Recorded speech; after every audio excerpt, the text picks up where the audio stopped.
Here's Andy Epler with Boulder County Tonight Special Edition.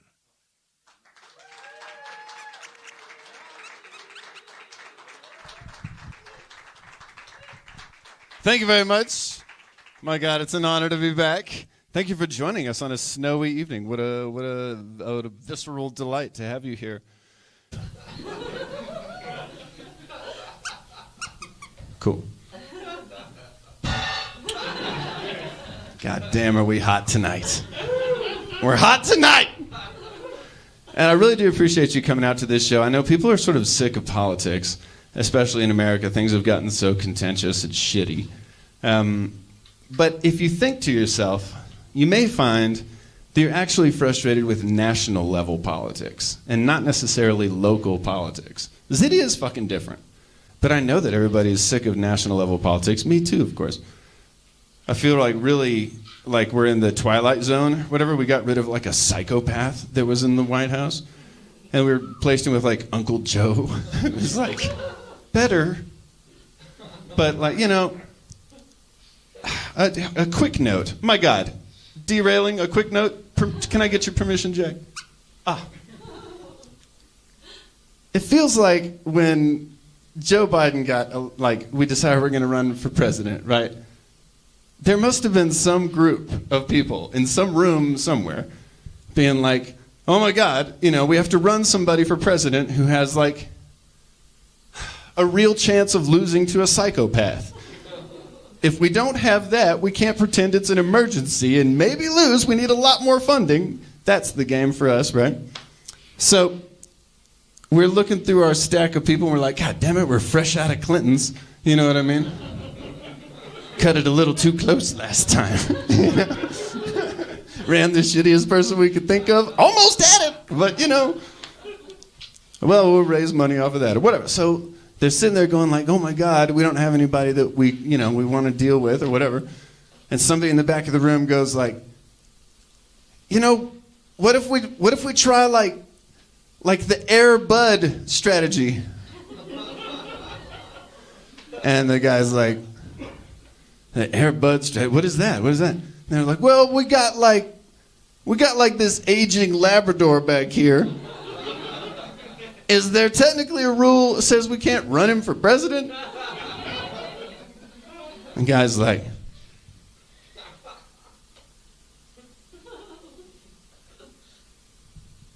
can the dog wear a suit? And they're like, he can wear a suit.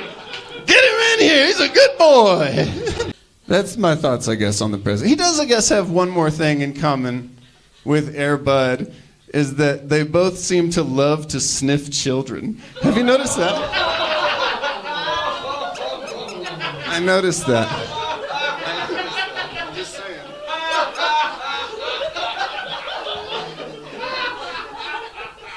So I got a lot of stuff I need to talk about with all this election stuff that's going on, and I really appreciate you being here for it. I'm going to try and knock through it really quickly. But first, are you excited for a new segment of the show? It's never been done before. A little new segment. This is a new segment we're calling Possibly a Letter from Former Mayor Brian Bagley. Thank you. Possibly a letter. Now, golly, I don't mean to go into too much legal detail here, but it's not definitely a letter, but it's possibly a letter.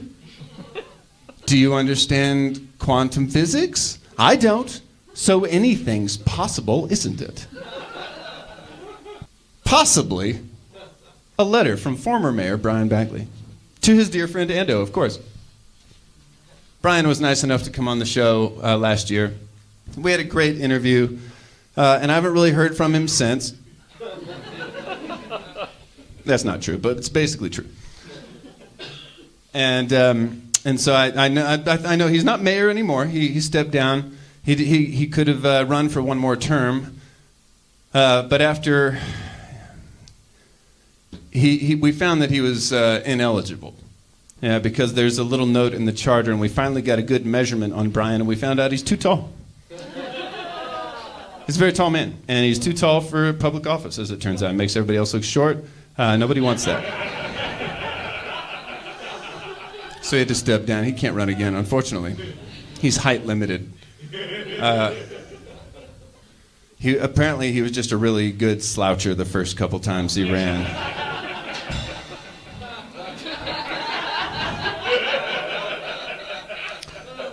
And so now, I haven't seen him in a while, but we love Brian, and we'd love to hear from him. We received this letter from him just earlier this week.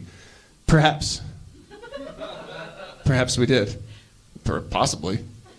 It's in my handwriting. And I've been sleeping a lot lately. All right. A short possible note from former Mayor Brian Bagley.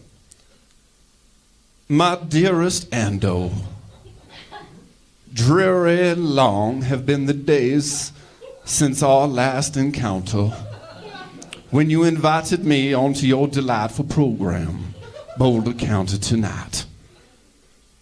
The months since your final episode have dragged on mercilessly, and now I find that my disposition chills with the weather. His disposition chills with the weather. Jesus. Gone all those dewy dawns of yestermorn. Gone all those sun-filled breezes that once caressed my cheeks. Gone all the little birds who would sing by my window in the early morning glow. Gone like little wayward sheep in the darkness. Gone like echoes of lost love, faintlier and faintlier, praying their once powerful prayers. Gone, but not forgotten. Oh, how I long to see your sunshiny visage upon my screen again. Oh, how I long to hear your humorous banter roll like velvety thunder across the prairie lands of my soul. Check out the prairie lands of my soul. That's really sweet. But lo, though I feel cold, unwelcome fingers of winter pushing through my hair like a Joe Biden at a Boy Scouts meeting.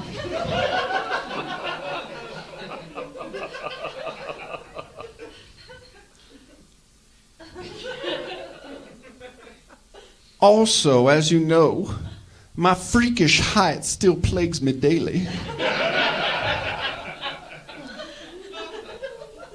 Just yesterday, I went to the doctor for what I thought was dandruff, but what ended up just being more frozen hikers who didn't reach the summit.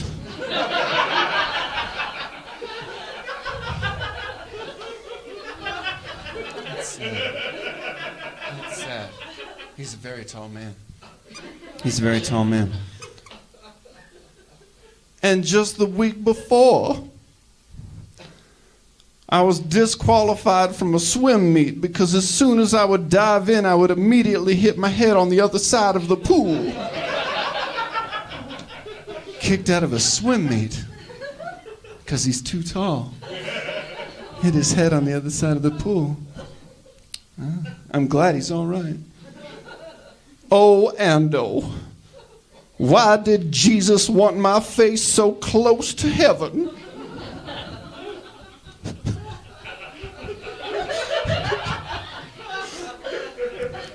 Anyway, I wish you the merriest of tidings and good luck on your show on Thursday. Signed, possibly, the former mayor of Longmont, Brian Bagley. Wow, we didn't know this note, man.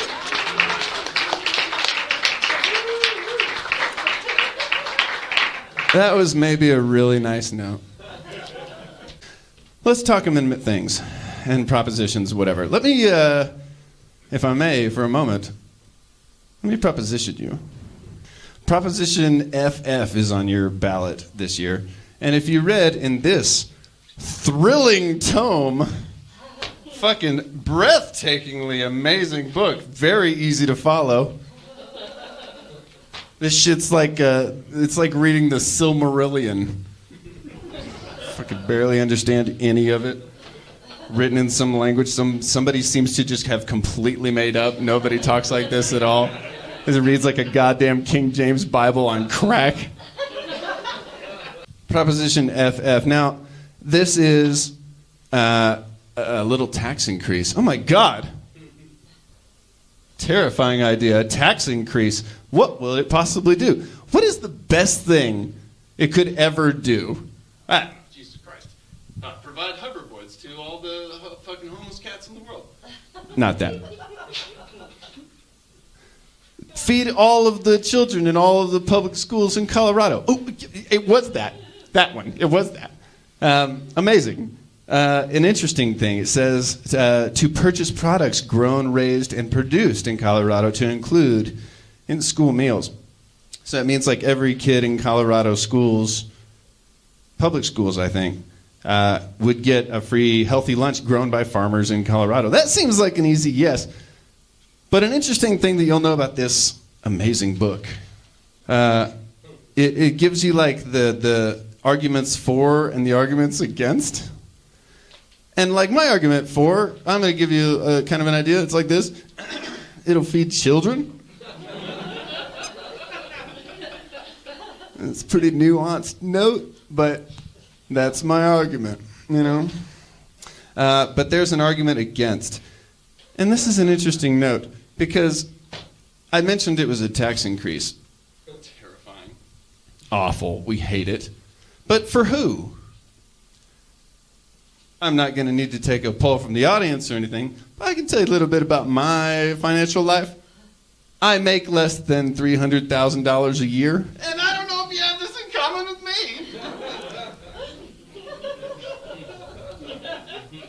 But my taxes ain't going to go up at all, right? Because whatever, it's whatever. Hard times, people need their money. People above that will have a tax increase. The person that will pay the most, of course, is people that make more than $1 million in a year, okay? More than $1 million a year, they're going to get the heaviest percentage of tax increase, right? My God, it must be billions. We're going to bankrupt all the millionaires. How much is it per year? It's like $1,100. I think it's $1,160. $1,166 a year is the tax increase. The most anybody will have their taxes increased, okay? So keep that in mind when I read you this little bit of, political notary. Also, as I read this argument against the feeding the children that I mentioned maybe before, just remember a millionaire having to spend $1,100 to feed every Colorado child. That's what we're arguing against here. That's what we're arguing against. Keep that in mind. It's $1,100 for a millionaire. Have you ever been to therapy before? Have you ever been into like couples therapy and had to learn about like narcissistic abuse? You may notice some of these notes. What I'm about to read you is a 3-step narcissistic abuse handbook. Ready? First, what we're going to do is we, the millionaires, are going to try and recast ourselves as the victim.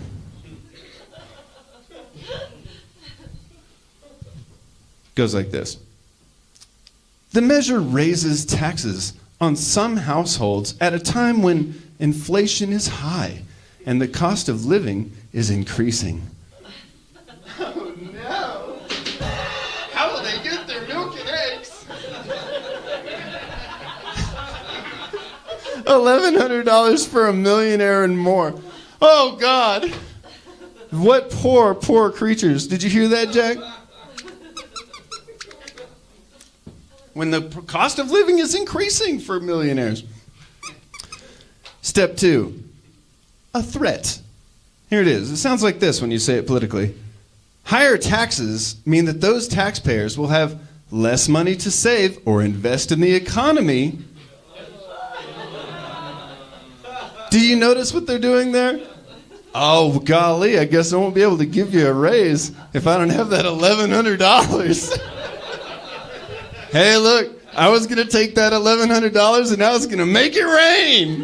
Oh my God, why do you always bust me up right when I was about to be a benefit to society?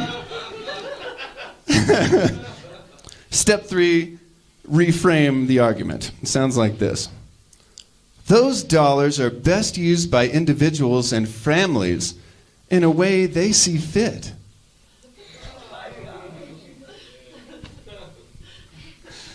I'm going to need to buy my kid whatever the fuck, but like $1,100, that really changes my mind about it as a millionaire, you know? I was going to have like an extra Hulu subscription or whatever. I was going to, I was going to buy a sweater at the farmer's market or whatever the fuck one time. So there you go. That's the argument against.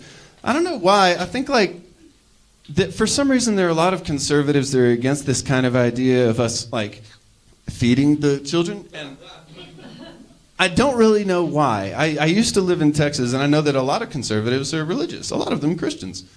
And I was a Christian for a long time.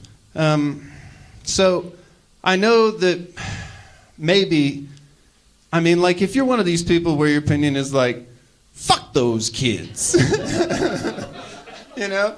And like, or maybe it's like, fuck those farmers and their dummy plants and assorted products, you know?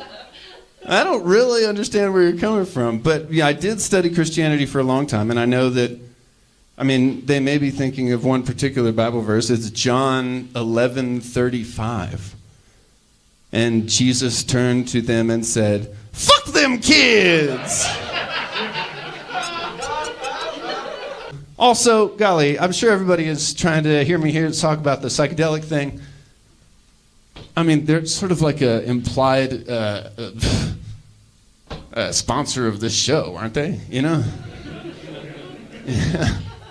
Pretty sure I'd have a normal job by now if I hadn't, like, you know, had different ideas, you know? Sometimes you gotta force a good idea, don't you, Jack? Sometimes in the arts you gotta force an idea out like a dry turd. Show us that again, Jack. It's a perfect system tonight. So we're going to interview a few people today, and you'll be glad. The psychedelic thing, let me fucking touch it one more time here. I was really halfway on it for a while because it sets up a lot of regulatory framework, and it tells local municipalities that they can't ban these psychedelics in their place, but they can decide basically everything about how their community interacts with, you know, those centers that are there or whatever. So they could effectively ban it by making it fucking impossible. The other cautionary note is when you're voting about stuff like this, you really have to put it way the fuck far out there, because things very rarely get regulated into more freedom. So those are my only thoughts there. I'm going to vote yes on it because, you know, whatever. There's also the argument that you can't put the toothpaste back in the tube. As I look over to the monkey puppet and nod. Oh, Jesus. Things have gotten weird, Jack.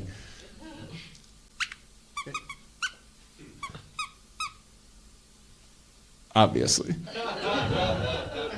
All right, let's get some interviews going. What do you think, Pierre? Interviews? Let's have a little interview setup music, shall we? Now, this is going to be fun because it's going to be easy.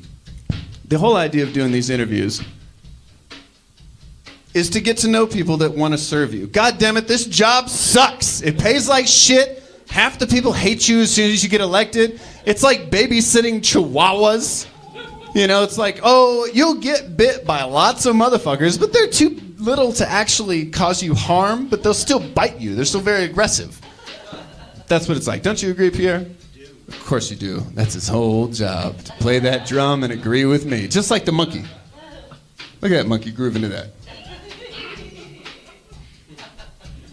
We're all having fun, right? Wonderful. For our first guest, I'd like to invite Mr. McCoy from the front row. Please join me up here and put your hands together for this happy gentleman. Let me hand you this. Boomstick. Boomstick. Chicka-boom. Yeah. Thank you very much for coming around. Jesus, Jack, are you okay? You look like you're taking a shit. I'm sorry. Sorry, 1 second, Sean. What the fuck are you doing? You're making me look stupid in front of this guy. Are you taking a shit? I'm sorry. He's a monkey. Hawk a monkey. I'm really sorry about that, Sean. I didn't think it was going to be like this. All right, 7:08. We got all the time in the world. Sean, tell me about, first of all, you're running for this seat on city council. The seat, as we talked about, is to like fill an empty seat that's been empty for a year for the rest of the term, which is, get this, 1 year. So this seat lasts for 1 year, then you have to fucking run again. Why aren't you just telling the whole community to fuck ourselves for a year and run for a full term? Well, it's not quite that easy. I think Longmont needs some representation right now. When I served on council before, in 2007 to 2011, there was an open seat, and so we did run that, and that's how we got Gabe Santos on city council. Oh, yeah. And when you have to run it citywide, when it's not just a ward, when it's an at-large seat, it can be like $300,000. Yeah, it's somewhere in that ballpark frame. And that makes my balls ache for this city. Like, what do you think about this thing that we're trying to change in the Constitution? It's worded like shit. It's worded like a bad Shakespeare, you know? Yeah, you hit it right on the head. Let's hear it. Let's hear it for me. Right here. He's got it. I think that most people probably, once they get on council, they're not going to, they might want to run for this mayorship or something like that.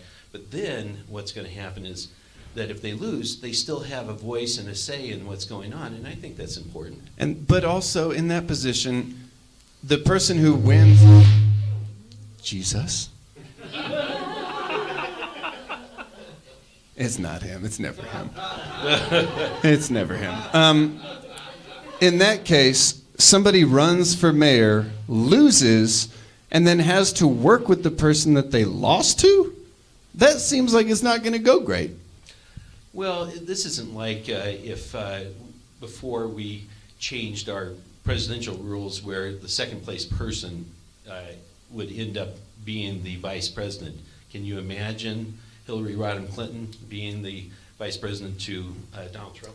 So, I mean, that's how the Constitution was designed, and that was a terrible idea. Mm-hmm. And so, of course, now with this, I think the people that are running need to be people that are, willing to work with others no matter what the situation.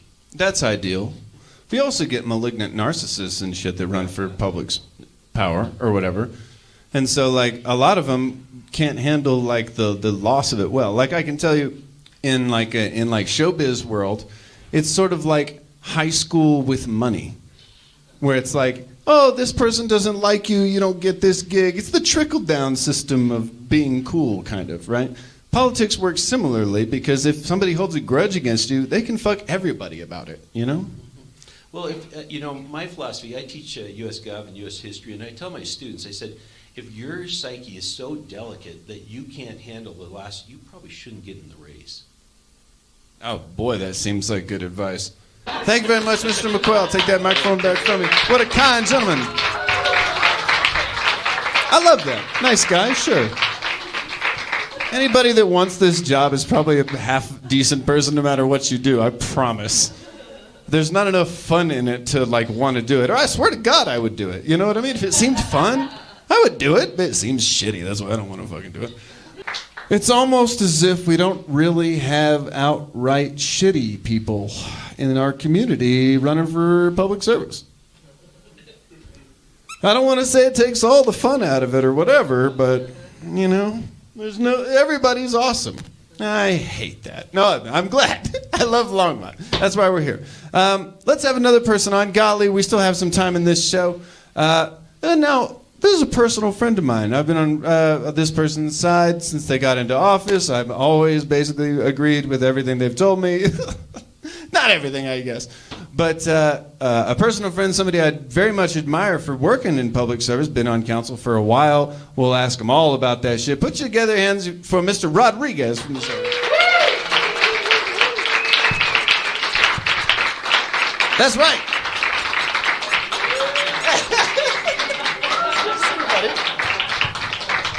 There you are, good sir. Oh my God, let me untangle it for you. Finger pistols are the best. Yeah, here's a question. I do finger pistols as well. I think it's sort of a generational thing. Like my dad and his generation used to do it. Nowadays, how long is it going to be before that's not a friendly gesture? You know, everybody's shooting each other all over the fucking place. How come this is still cool to do to motherfuckers? And what the fuck does it mean? Hey, shoot you. You know what the fuck? Like, what is that? I don't understand. I do it all the time, but I don't understand it.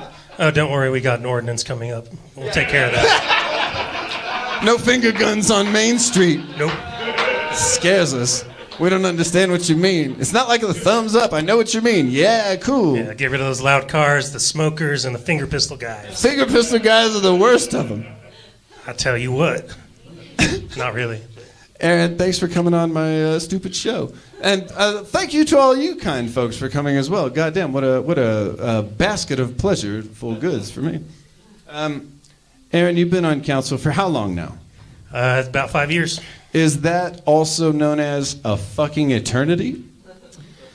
Yeah, I think I started when I was 34, and I'm about 50 now, so it's going well. You look great. Thank you. You look great. I'm 37, and my beard thinks we're 57. My beard looks like I peeked into the Ark of the Covenant at the end of an Indiana Jones movie. I got old fast, Aaron. I've been interviewing people that are trying to get a job to come work with you this year. Sounds fun. It does almost sound fun. It's mostly in the phrasing because the job sucks assholes. And I love that you like it because Not you're... just assholes. Not just assholes. See, now there's an inclusive note. Yeah. We're about equity in Longmont, sir. We're about equity. So, I think these dudes both seem awesome as candidates, and we're not going to, of course, comment on whether people should or shouldn't vote for either of the motherfuckers I just talked to. They both seem nice. I don't know what the fuck to tell you. That's who they are. They seem nice. And now it's me and Aaron. This is how we are.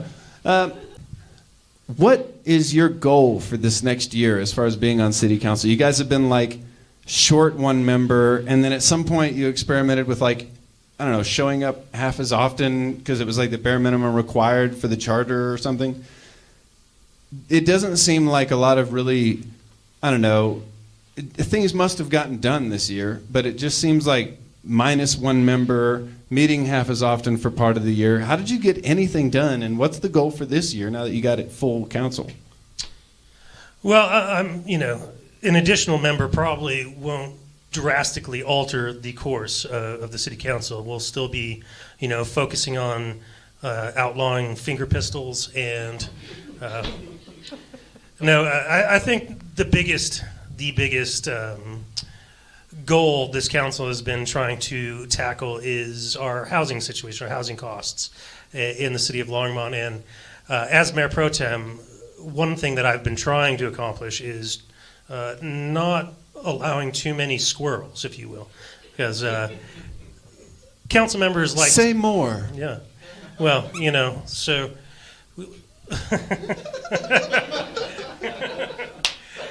So, unfortunately, council can have a bit of ADD itself, and something shiny, we got to go and do this. And so trying to make sure that we're staying focused on, a few core issues helps those things be accomplished faster, because everything takes forever in government, as you probably noticed, at all levels.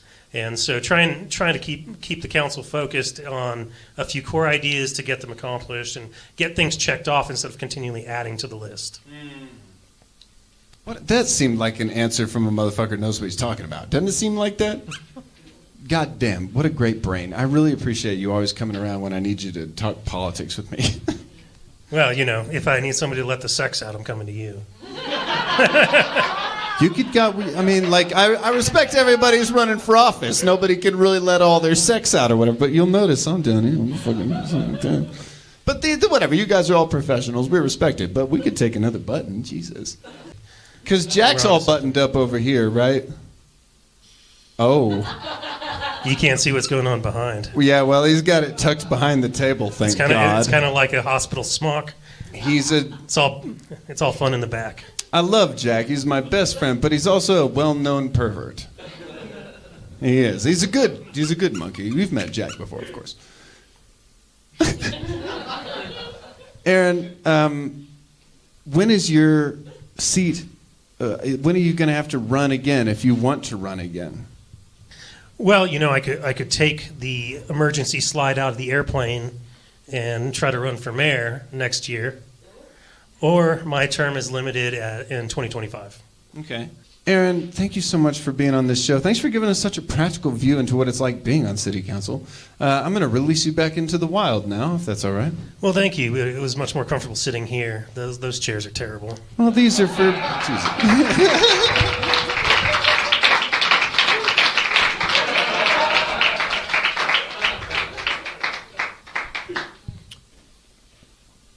Well, maybe we learned a lot tonight. Or maybe, we just were a lot tonight. Thank you very much for watching. Thank you very much for joining me here in the studio. A little closing out music, perhaps. Jack, the show's just about over. Have you noticed? Yeah. We knew it was going to happen eventually. Now, this show is going to have like another show, a sister show, if you will, a sexy old sister show. And that'll be next week at this same place here, interviewing, golly, anyone that wants to come and sit next to such a crass and silly man, but in a more comfortable chair. I don't know what your chairs are like at home, but this is a pretty comfortable chair. And if that's what it takes to get you in the room, I'll keep the chair.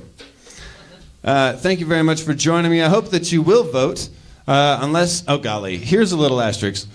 Unless you're just a complete piece of shit. And ask your friends, because they'll know. If you're just an absolute fucking soulless trash person, your friends will know, and they'll just let you know not to vote, or whatever. And we release you from that. The freedom to vote also comes with the freedom not to vote, doesn't it, Jack? So other than that, oh my God, all you decent humans, you crystallized consciousness in this dimension, please go and help us choose which delightful character will help you live safely and freely and expressively in Longmont, Colorado over the next little while. Put your hands together for Longmont Public Media for hosting us tonight. What a joy and a pleasure. Thank you very much for being here. One more for Pierre there. One more for the monkey. And for Sean behind the monkey, let's not talk about his job. Thank you very much to AJ, my boss, who helps me live my life. Thank you to everybody who runs here at Longmont Public Media. I love you very much. Golly, we'll see you next week, or we won't. Have a lame fucking time next week, and don't